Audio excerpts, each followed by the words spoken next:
کی ہے، قانون توڑا ہے، اس کے بارے میں آپ سے پورا انصاف کیا جائے گا۔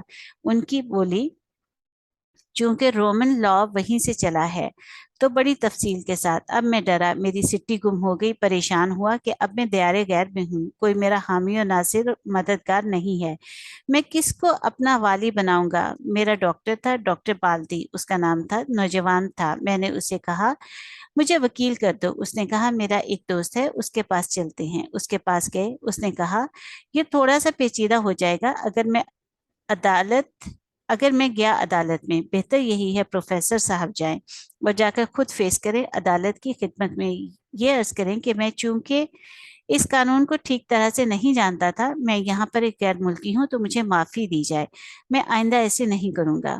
میں نے کہا ٹھیک ہے۔ چنانچہ میں ڈرتا ڈرتا چلا گیا۔ اگر آپ کو روم جانے کا اتفاق ہو تو پیلس آف جسٹس وہ رومن زمانے کا بہت بڑا وسیع و عریض ہے، اسے تلاش کرتے کرتے ہم اپنے جج صاحب کے کمرے میں پہنچے تو وہ وہاں تشریف فرما تھے۔ مجھے ترتیب کے ساتھ بلایا گیا تو میں چلا گیا۔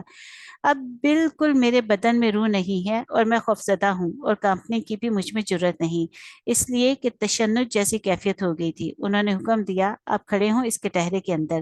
اب عدالت نے مجھ سے پوچھا کہ آپ کا چالان ہوا تھا اور آپ کو یہ حکم دیا گیا تھا کہ آپ یہ 12 آنے ڈاکخانے میں جمع کروائیں، کیوں نہیں کروائے؟ میں نے کہا جی مجھ سے کوتاہی ہوئی، مجھے کروانے چاہیے تھے لیکن میں۔ اس نے کہا کتنا وقت عملے کا ضائع ہوا، کتنا پولیس کا ہوا، اب کتنا جسٹس کا ہوا۔ جسٹس